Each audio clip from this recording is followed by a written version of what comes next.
नमस्कार। आमने सामने में आपका स्वागत है। मैं हूं अमन कुमार। ये सितंबर का महीना देश की महिलाओं के लिए बड़ा ही खास है। खास तौर पे इसलिए मैं कह रहा हूं कि प्रधानमंत्री श्री नरेंद्र मोदी जी ने 33% आरक्षण महिलाओं को दिया है। लेकिन इस आरक्षण के बगैर भी कुछ महिलाएं हैं जो समाज में शिखर पे पहुंचने का काम की है, राजनीतिक शिखर पे पहुंचने का काम की है। आज हम एक ऐसे ही शख्सियत से आपकी चर्चा करेंगे, आपकी मुलाकात करवाएंगे। हम स्वागत करेंगे राज्यसभा सांसद महुआ माझी जी का। महुआ जी, आपका हमारे इस कार्यक्रम में बहुत बहुत स्वागत है। ये अभी हाल ही में आप लोग महिला आरक्षण जो विधेयक था उसको पास करके आई हैं, मतलब देश की महिलाओं को जो है एक सौगात दे के आई हैं। एक बहुत अच्छा क्षण है, हम आपका स्वागत करेंगे। और हम ये जानना चाहेंगे कि महुआ माझी का जो अब है रोल बदल गया है। अब लगभग हर दिन टेलीविज़न पे संसद के बहस में हम उनको देखते हैं। लेकिन ये महुआ माझी की जो यात्रा है वो कैसी रही, उसके बारे में थोड़ा बताइए। यात्रा तो सुखद ही रही, क्योंकि मुझे ईश्वर ने लोगों के लिए काम करने का अवसर दिया और उससे ज़्यादा खुशी और क्या हो सकती है कि मैं किसी के काम आ सकूं। जब मैं विमेंस कमीशन में चेयरपर्सन थी तो सैकड़ों की संख्या में महिलाओं के प्रॉब्लम को सॉल्व करने का अवसर मिला। जब मैं जेएमएम की विमेन विंग की सेंट्रल प्रेसिडेंट रही तो दूर दराज के इलाकों में, ग्रामीण, पहाड़ी, दुर्गम इलाकों की महिलाओं से भी संपर्क रहा। चूँकि मैं केंद्रीय अध्यक्ष थी महिला मोर्चा की, तो जो कमेटियाँ बनती थी, प्रखंड कमेटी या जिला कमेटी, तो सब में हर तरह की महिलाएं रहती थी।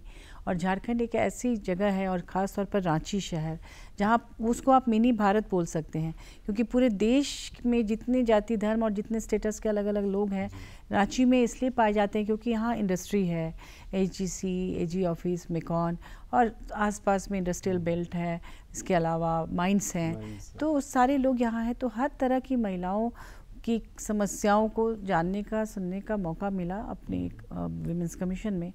और एक लेखिका होने के नाते भी मैं बहुत बारीकी से संबंधों को देखती हूँ, और लेखन के लिए जब मैं लोगों के बीच जाती हूँ या अपने स्मृति से भी जो कुछ भी लिखती हूँ तो उससे भी लोगों से जुड़ने का, इंटरव्यू लेना पड़ता है, तो वो भी एक मौका मिलता है।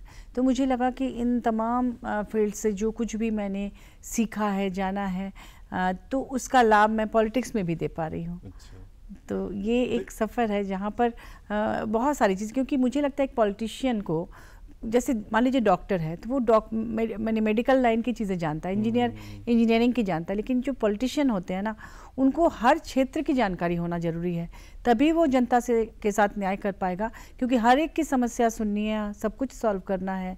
पार्लियामेंट में भी आप अपनी बात रखेंगे तो सबके लिए रखना है। इसमें जितने अधिक क्षेत्रों का नॉलेज आपके पास हो उतना ज़्यादा आपको लाभ मिलेगा। मैं सोशियोलॉजिस्ट हूँ, मैंने सोशियोलॉजी से ही एमए पीएचडी और यूजीसी नेट वगैरह क्वालिफाई किया है।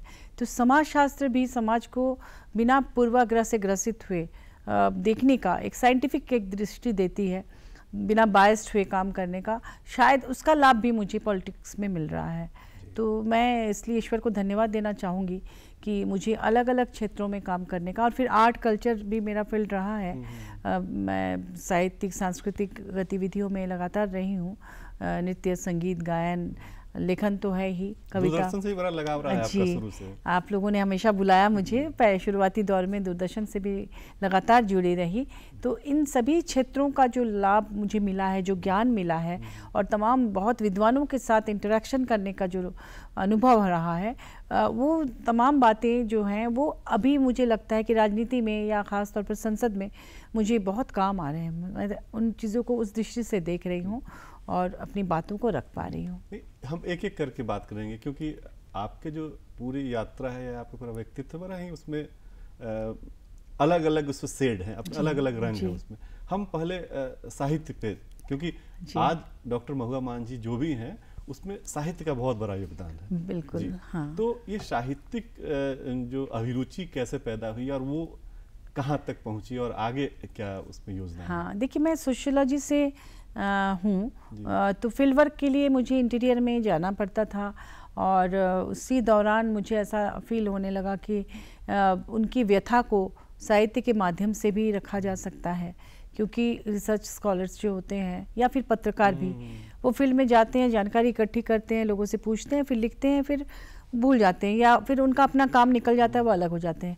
लेकिन मुझे लगा कि एक लेखक होने के नाते अगर मैं उन बातों को लोगों तक पहुंचा सकूं, तो साहित्य एक प्लेटफॉर्म बना उन चीज़ों को करने का।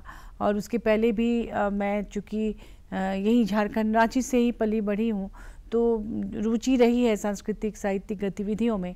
तो यहाँ के जो बुद्धिजीवी रहे हैं, जैसे रामदयाल मुंडा जी या फिर बीपी केसरी जी, और इन लोगों ने भी काफ़ी आदिवासी या यहाँ के जो महतो गुट हैं, सब लोगों के बारे में जो यहाँ की स्थानीय समस्याएं हैं उसको लेकर कई गोष्ठियाँ करते थे ये। तो उन सब में मैं शिरकत करती थी। एक बार यहाँ पर एक साहित्य एकेडमी और अमनिका गुप्ता फाउंडेशन के तत्वावधान में एक बड़ा आयोजन हुआ था, जिसमें देश भर के आदिवासी साहित्यकारों को बुलाया गया था, चाहे वो गारो खासी हो, चाहे पूरे देश भर से। तो उसमें भी उनके विचारों को जानने सुनने का मौका मिला। मैं उसमें एक रिपोर्ट लिखी थी जो हंस, बहुत महत्वपूर्ण पत्रिका, उसमें छपी, फिर कई लिटिल मैगजीन्स में वो छपी। तो एक दृष्टि मुझे उस समय से मिलती गई। और हमारे दिशम गुरु शिबू सोरेन जी के जो भी उनकी लड़ाई है जनजातियों के लिए, यहाँ के भूमि पुत्र पुत्रियों, ये इससे मैं हमेशा प्रभावित रही। उन्होंने जो काम किया 1971 के बाद, जो नशा मुक्ति आंदोलन भी उन्होंने किया, क्योंकि उनको लगता था कि महिलाओं पर जो अत्याचार हो रहा है वो नशे के कारण ज़्यादा हो रहा है। पुरुष नशे में बहक जाते हैं, अपनी कमाई उसी में फूंक देते हैं, परिवार की देखभाल नहीं करते, महिलाओं को मारते हैं। तो उनको लगा कि नशा मुक्ति अगर हो जाएगा तो महिलाएं भी और सम्मानजनक तरीके से रह पाएंगी, बच्चे भी, उनकी परवरिश अच्छी होगी। फिर जो उन्होंने आंदोलन किए उसका भी बड़ा प्रभाव रहा मेरे पे। तो ये सब कुछ मिलके एक अलग फील्ड भी मेरे सामने खुला था। और जो कि साहित्य में जब मैं आई और मेरे लेखन को राष्ट्रीय स्तर पर, अंतर्राष्ट्रीय स्तर पर लोगों ने पसंद किया, तो इससे उत्साह भी बढ़ता चला गया।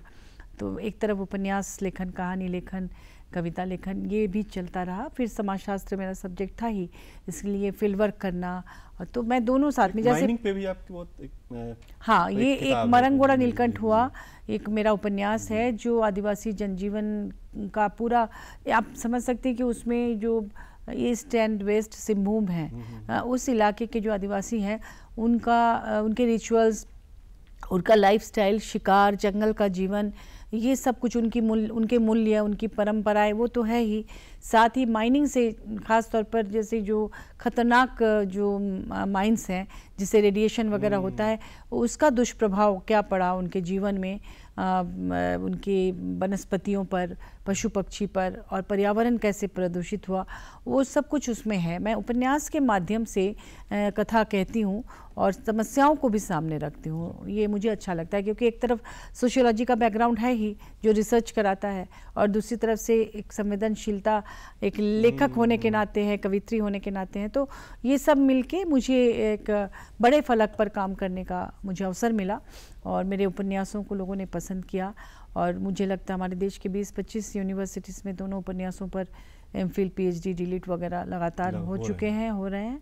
और मतलब इससे एक उत्साहवर्धन भी होता है कि मैं जो बातें कह रही हूँ उसे लोग पसंद कर रहे हैं। हाँ जी। लेकिन ये जो फिर उसकी बाद की जो यात्रा अगर मैं देखूँ तो बड़ा अजीब लगता है कि डॉक्टर महुआ मांझी, साहित्यकार, समाजशास्त्री, एक शालीनता की मूर्ति दिखती है देखने में भी और हमें बातचीत करने में भी, हर चीज़ में। और झारखंड मुक्ति मोर्चा की जो राजनीति है थोड़ा अलग राजनीति है, क्योंकि एक आंदोलन की पार्टी है, वो आंदोलन से निकल के आई हुई है। तो उसमें भी जाके आप सेट हो गई, आप उसकी महिला विंग की अध्यक्ष हो गई। तो वो जो परिवर्तन कैसे, उसको कैसे एडजस्टमेंट हुआ, उसके बारे में कुछ बताइए, कोई दिलचस्प कहानी हो तो बताइए। अच्छा, मैं बताती हूँ। जैसे जब मैं फील्ड वर्क कर रही थी मरंगोड़ा नीलकंठ हुआ के लिए, पूरा जंगल वंगल सब, तो उस समय मुझे पता नहीं ऐसा फील होता था कि मैं इनकी समस्याओं को सुन रही हूँ। महिलाएं भी बहुत बड़े पैमाने में होती थी, लेकिन उनकी आंखों में जो एक उम्मीद होती है कि हाँ, हमारे पास कोई आ रहा है बात करने, सुनने, तो वो हमारे लिए कुछ करेंगी। तो ऐसे मुझे ऐसा लगता है कि अगर कभी मौका मिला मैं इनके लिए ज़रूर कुछ करूँगी, सिर्फ लेखन नहीं बल्कि फिज़िकली या अपने से कुछ कर पाऊँ। तो उसी दौरान विमेंस कमीशन के चेयरपर्सन के लिए मुझे लक्ष्मी सिंह जी थी उस समय, वो वहाँ की चेयरपर्सन थी जो चीफ सेक्रेटरी भी रही हैं। हाँ, तो उन्होंने ही मेरा नाम वहाँ पर डाला था कि मेरे बाद तुमको आना चाहिए। मतलब उनको मेरे काम को देखकर लगता था, हाँ, उनको लगता था कि शायद मैं करूँ। उन्होंने कहा मैंने इससे गढ़ा है, पहले नहीं था यहाँ विमेंस कमीशन, तो फिर उन्होंने वहाँ मेरा नाम लिख के डाला था। फिर वो प्रक्रिया चलती रही। फिर जैसे मैं वहाँ जब आई और उसके बाद जेएमएम की भी सरकार आई है, मुझे वहाँ विमेन कमीशन की चेयरपर्सन बनाया गया। तो मैं वहाँ जो काम कर रही थी उससे मुझे लगता है कि लोग खुश थे, क्योंकि मैं जब भी कोई महिलाओं के हित में काम करती थी तो मीडिया भी उसको काफ़ी छापती थी, क्योंकि बड़ी बड़ी घटनाएं होती थी उस समय, तो मीडिया में भी आता ही रहता था। और जब जहाँ सुनती थी मैं दौड़ के जाती थी। तो उस दौरान जो मेरी छवि बनी काम करने की महिलाओं के लिए, उसे देखकर फिर हमारी पार्टी ने मुझे विमेन विंग का सेंट्रल प्रेसिडेंट बनाया।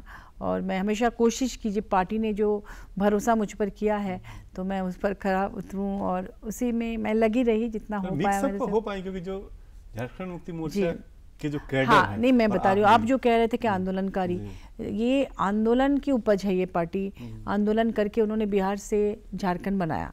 तो झारखंड जब बन गया ना, तो पार्टी में लोगों का ये था कि नहीं, अब हमें विकास के लिए काम करना है, अब हमें जनता का काम करना है। वो लड़ाई उस समय तक ज़्यादा थी जब तक कि वो आंदोलन में थे, बिहार के साथ थे।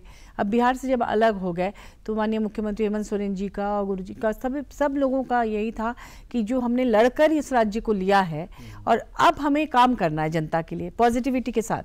अब लड़ाई उस तरह की नहीं है, ख़त्म हो गई उस तरह की लड़ाई हालांकि अभी भी जारी है, वो तो अलग तरह की लड़ाई है। तो लेकिन उस समय उन सब लोग चाह रहे थे कि हम लोग जनता का काम करें, उनकी बात सुने, उनको मदद करें आगे आने में। तो वो जिम्मेदारी मुझे मिली महिलाओं के लिए। तो मैंने ऐसा किया कि कोई लड़ाई झगड़ा ना हो और सब लोग अच्छे से काम करें। महिलाओं ने काम किया, महिला और माननीय मुख्यमंत्री जी ने बहुत मेहनत की। आप उनके बदलाव यात्रा को आप देख सकते हैं, जो भी गए वहाँ महिलाओं की कितनी भीड़ हुआ करती थी, और उनको वोट भी जो मिला उस समय इलेक्शन में, महिलाओं की संख्या ज़्यादा थी वोट में। मेरा सवाल ये था, मुख्यमंत्री जी तो कर ही रहे हैं, कि आपको झारखंड मुक्ति मोर्चा का जो मूल कैडर था वो शहर स्वीकार कर लिया, कोई परेशानी बिल्कुल नहीं? अगर परेशानी होती तो आप देख ही पाते क्योंकि मैं 2014 से थी महिला मोर्चा की केंद्रीय अध्यक्ष अभी तक। 2014 मतलब ये 24 है, तो इतने दिनों तक मैं रही, तो सब लोगों ने स्वीकार किया। और सबसे बड़ी बात कि अभी भाजपा जैसे अभी जितना वो स्ट्रांग हो चुकी थी, उनकी सरकार थी यहाँ पर, उनके मुख्यमंत्री थे, उनके मेयर, डिप्टी मेयर और तमाम जो अधिकारी मंत्री सब तो उन्हीं के थे ना, गवर्नर भी उनके थे, प्रधानमंत्री भी उनके थे। इसके बावजूद उनकी डबल इंजन की सरकार थी। देश के होते हैं। हाँ, नहीं मैं बोल रही हूँ डबल इंजन की सरकार थी। इसके बावजूद अगर जेएमएम जीत कर आती है तो निश्चित रूप से जेएमएम के प्रति लोगों का भरोसा था, जनता का, तब तो जेएमएम जीत कर आई। आपका कहना है कि आप लोगों ने संगठन में अच्छा काम किया, महिलाओं ने अच्छा काम किया, मैं नहीं बोलती, लेकिन हमारी महिलाओं ने अच्छा काम किया। जी, मैं इसे सुधार रहा हूँ। लेकिन एक कहानी जो हर आदमी सुनना चाहता है पॉलिटिकल सर्किल का, रांची का, पटना का, दिल्ली का, कि जब राज्यसभा चुनाव जो पिछले दफे हो रहे थे जिसमें आप चुनी गई, तो उसमें कई हैवी वेट नाम आ रहे थे कि फलां साहब आ रहे हैं, कांग्रेस के बड़े लीडर हैं, ये आएंगे, तो उधर आरजेडी वाले जो हैं साहब वो आ रहे हैं, वो लड़ेंगे। झारखंड मुक्ति मोर्चा के भी कई जो लोग हैं जिनको कहीं नहीं, जिनका एडजस्टमेंट हुआ, वो लोग भी लगे हुए थे। तो इन तमाम हैवी वेट लोग जो हैं वो देखते रह गए। सोनिया जी भी मीटिंग की थी अपने लोगों के लिए, लेकिन उनका नाम नहीं आया, और अचानक महुआ मांझी का नाम आया। ये हर आदमी के लिए बड़ा आश्चर्यजनक चीज था। उसकी कहानी बताइए, क्या है कहानी? देखिए, सबसे पहले तो मैं अपनी पार्टी को, दिशम गुरु शिबू सोरेन जी को, माननीय मुख्यमंत्री हेमंत सोरेन जी को धन्यवाद देना चाहूँगी कि उन्होंने मुझे चुना, पार्टी ने मुझे चुना। इसके लिए मीटिंग भी हुई थी पार्टी की, आपने देखा ही होगा कि नाम घोषणा जब लास्ट मोमेंट में, उसके पहले एक मीटिंग हुई थी जिसमें पार्टी के तमाम वरिष्ठ लोग, जो भी हमारे केंद्रीय कार्यकारिणी के सदस्य हैं, केंद्रीय समिति के सदस्य, सब लोगों ने मीटिंग की।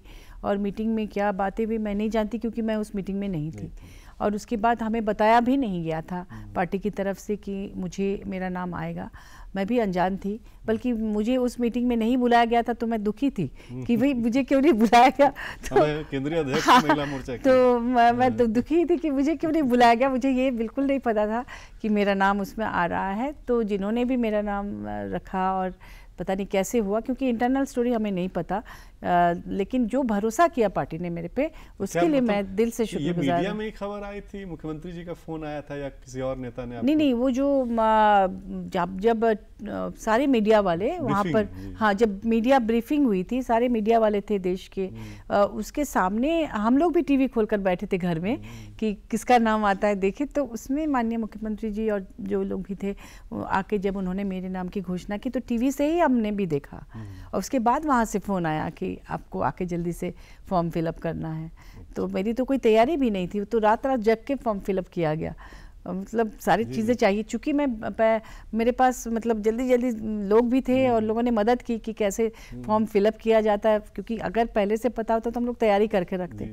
तो सारे डॉक्यूमेंट्स तैयार करना एक बहुत बड़ा टास्क था कि समय के अंदर हम कर पाएंगे कि नहीं, इसको लेके भी हम लोग को टेंशन हो गया। तैयारी करने वाले लोग जो है फोटोकॉपी का सेट बना के रह गए। आप नामांकन पत्र देखिए, मैं अपने पार्टी को धन्यवाद देना चाहूँगी कि मुझ पर इतना भरोसा किया, और इसीलिए मेरी भी जिम्मेदारी बढ़ गई है, क्योंकि भरोसा किया पार्टी ने। और मुझे वहाँ पर दिल्ली में अच्छा काम करना है।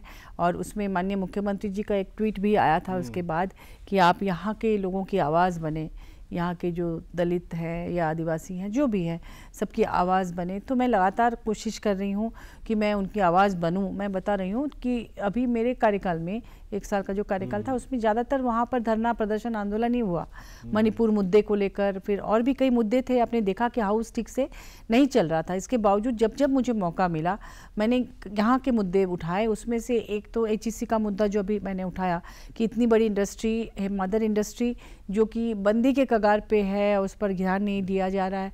उसको लेके मैं लड़ाई भी की, आपने देखा होगा किस तरह से पार्लियामेंट में। इसके अलावा मैं बताऊं कि बॉर्डर एरिया में संताली मजदूर सबसे ज़्यादा जाते हैं, लेह लद्दाख वगैरह में, जहाँ पर BRO के अंडर में लोग काम करते हैं, बॉर्डर रोड ऑर्गेनाइजेशन।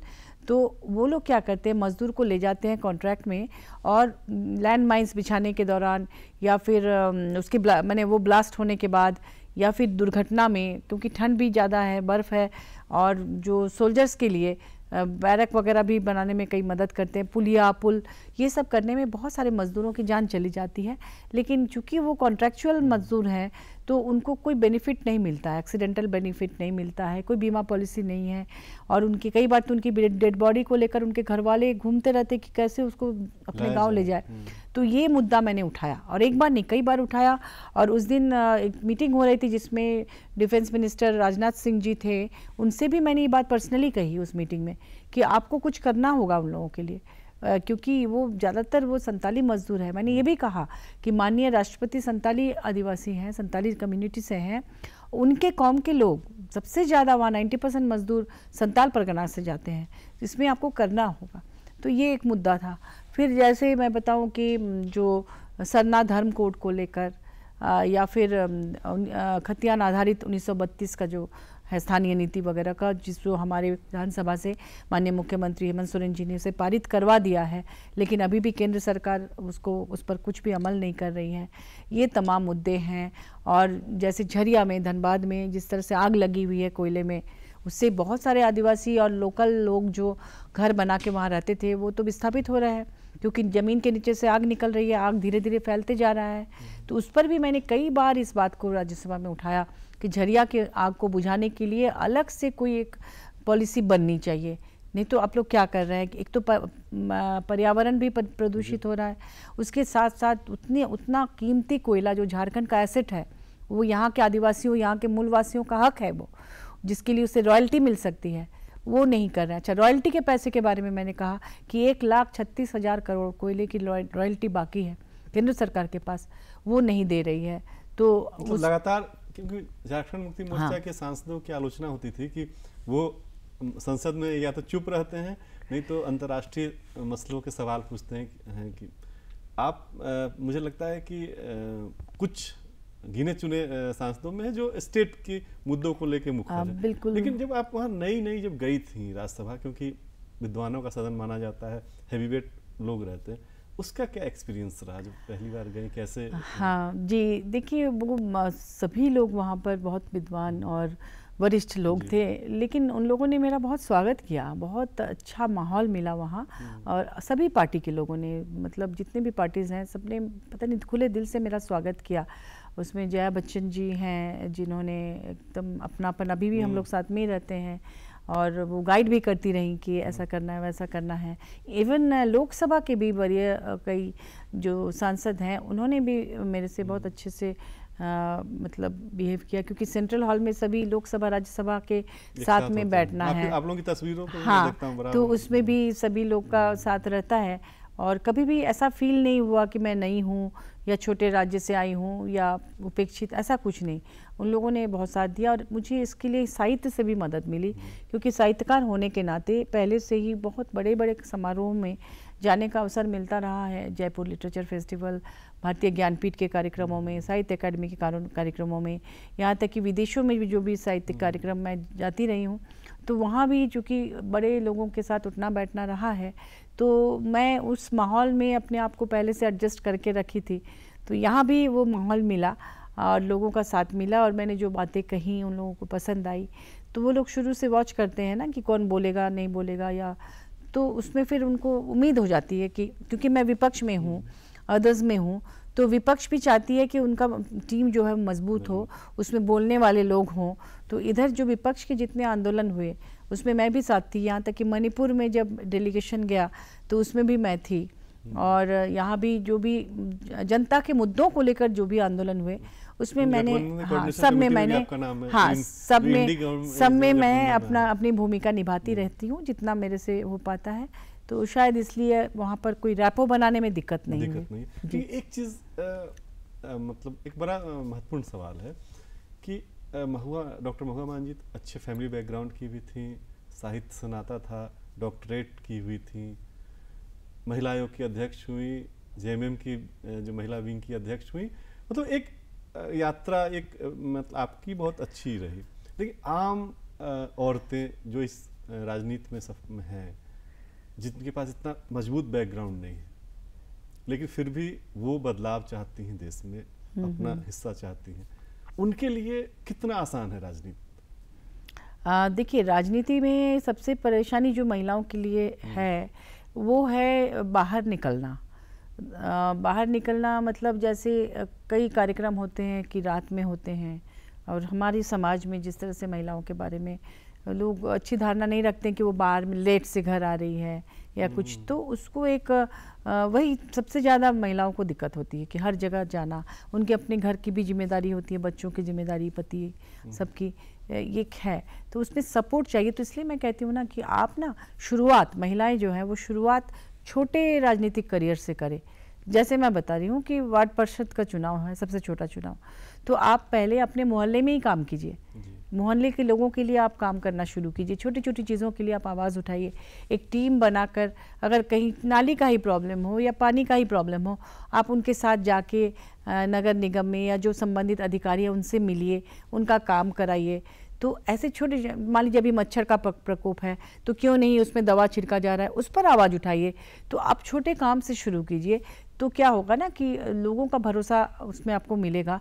आप छोटे चुनाव में खड़े हो जाइए, उसके पहले आप सामाजिक जो क्लब वगैरह है उसमें आप अपनी महिला समिति बना लीजिए, सहभागिता आप दिखाइए। हाँ, हाँ, और उसके बाद जब आप स्टेप बाय स्टेप ऊपर जाएंगे तो आपका लोगों का साथ मिलता जाएगा, परिवार का भी साथ मिलता जाएगा। जब उनको लगेगा कि नहीं ये जेन्युइन काम कर रही है, फिर आपके पीछे कोई बोलेगा भी नहीं कि भाई आप सवाल नहीं करेगा। अच्छा। और राजनीति कम पैसों में भी हो सकता है, कोई ज़रूरी नहीं कि आप बहुत पैसा ढालें।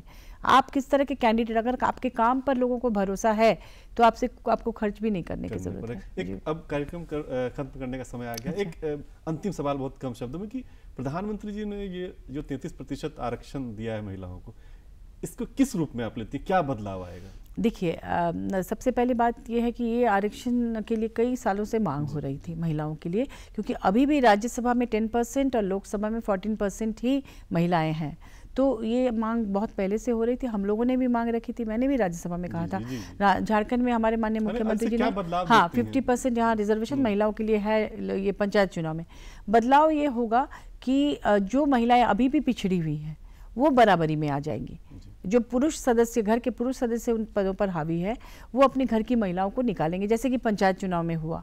इससे फ़ायदा होगा, लेकिन थोड़ा अभी ठीक है, टाइम लगेगा, क्योंकि 2024 में हो नहीं सकता जब तक जनगणना ना हो, जब तक कि आपका डिलिमिटेशन ना हो, तो टाइम है, अभी 29 तक समय है। इसके पहले मैं महिलाओं को कहूँगी कि आप लोग छोटे इकाई से शुरू कर दीजिए पॉलिटिक्स करना, खाली जनता के लिए काम कीजिए, पॉलिटिक्स और कुछ नहीं है, आपको काम करना है। वो जो अब बाहुबली वाला जो सोच रहे हैं वो समय गया, अब वो बाहुबली की ज़रूरत नहीं है। आप काम कीजिए, आपको एक पैसा भी खर्च नहीं करना पड़ेगा।